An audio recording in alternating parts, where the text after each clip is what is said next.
Welcome back to episode 2 of Cooking with First UMC. Today we are taking a recipe from our purple cookbook, UMW. And if you haven't, turn to page 199.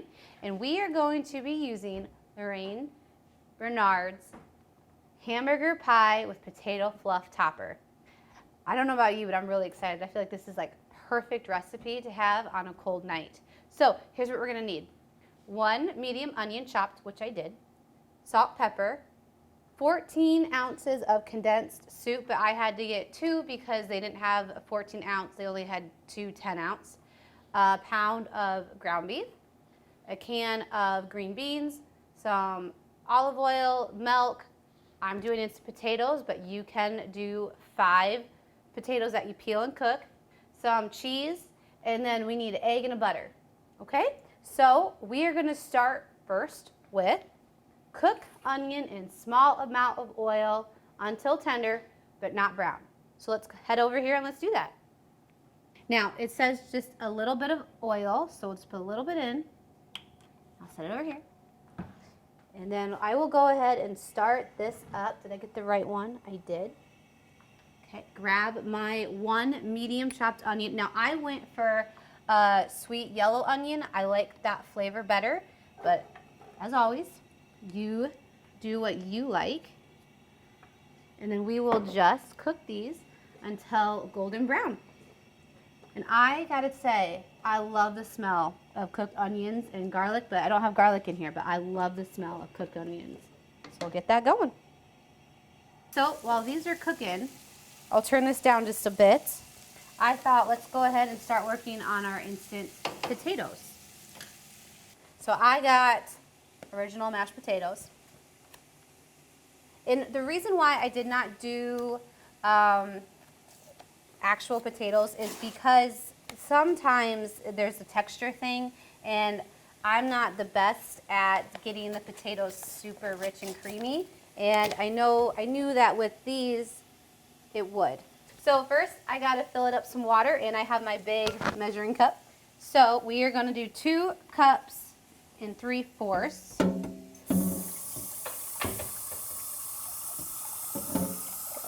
see here, right there. Okay. Then we'll go pour this in.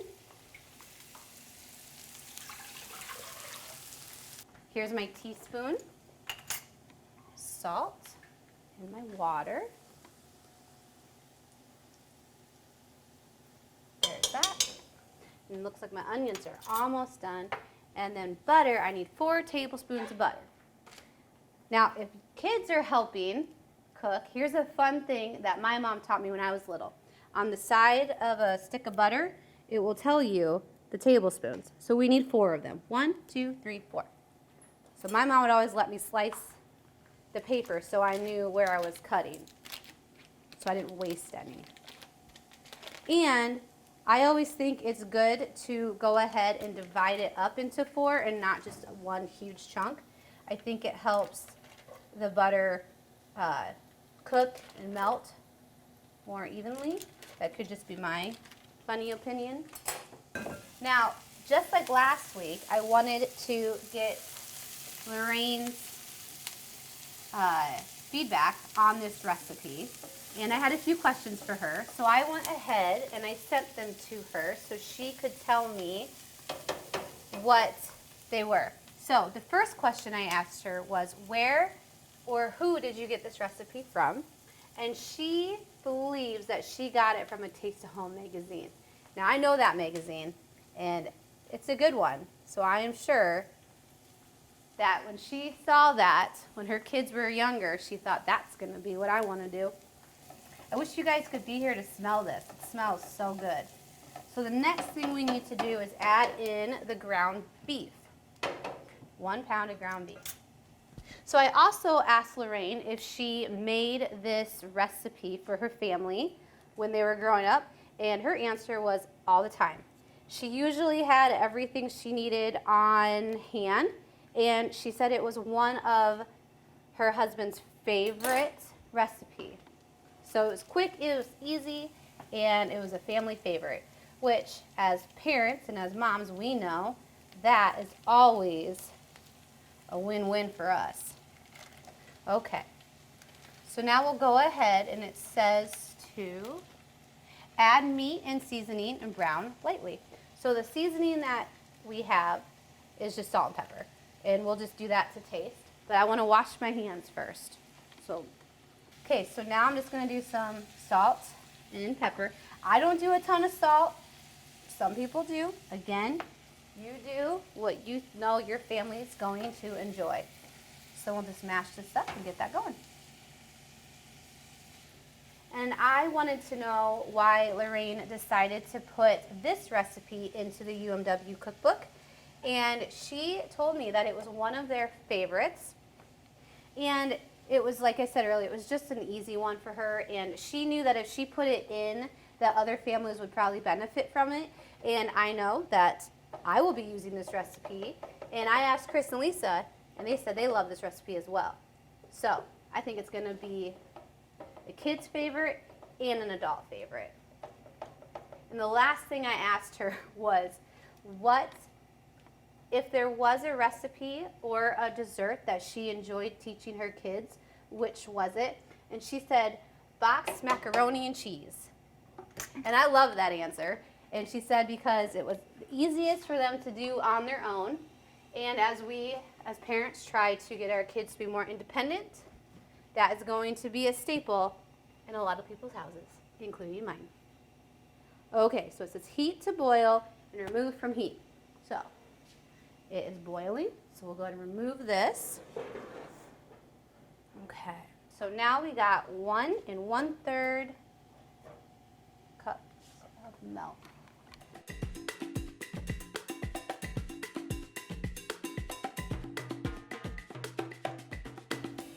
While this is cooking, I would like to share with you guys that after our first episode, I had a wonderful member from our congregation call, and she called me with a fantastic idea for a new ministry. And her idea was to get a group of women that would be willing to cook the same meal that we are doing and deliver it to families within our congregation.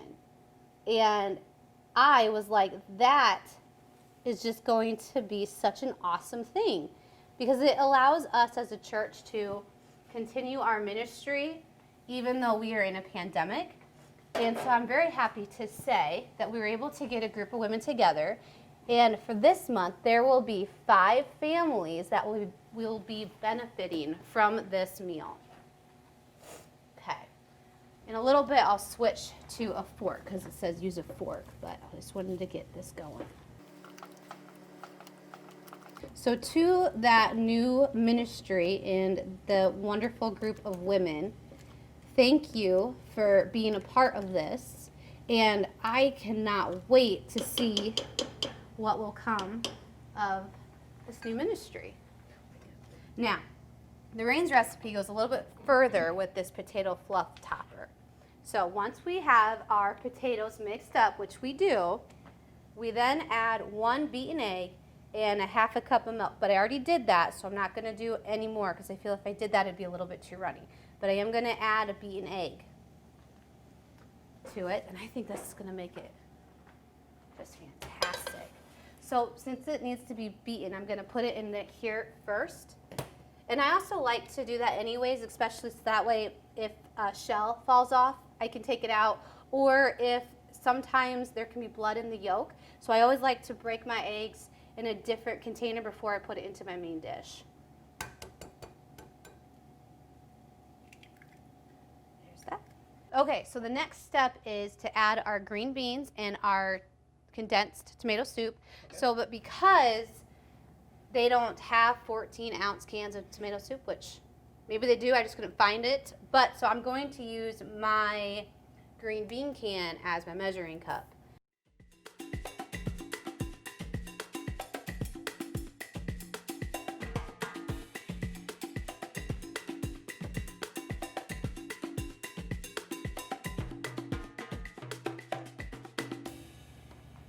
And then we will simmer this so it's all good and mixed up.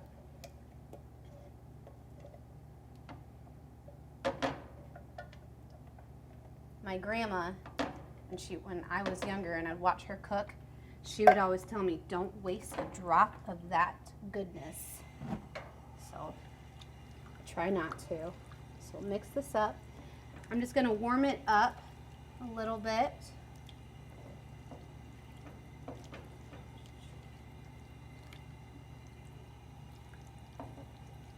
All mixed up. Okay, so that looks pretty well mixed to me.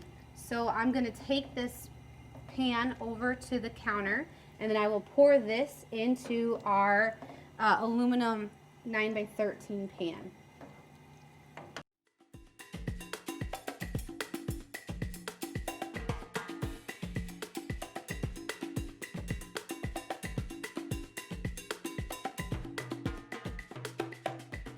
Okay, now I think comes the best part. We get to add the topping, which is the potatoes. And it says to just fluff it on there.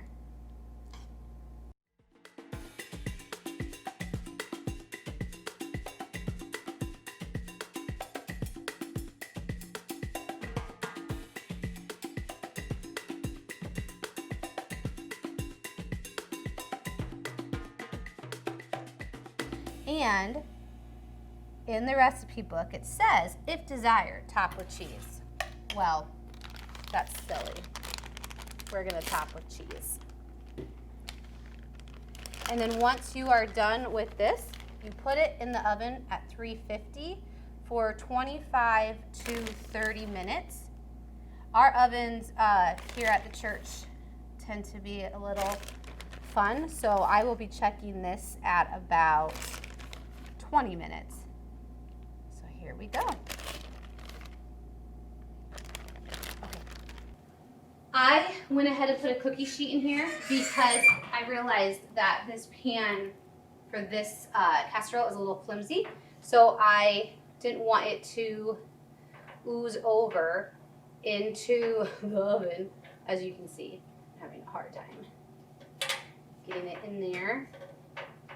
So let's just go like this. Okay, there we go. And we will bake that now for 350 for 25 to 35 minutes.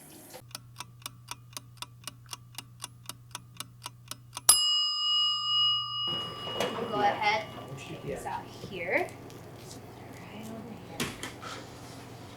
So now, because I had such a flimsy pan, I'm going to put it in this one here, and then with the lid as well.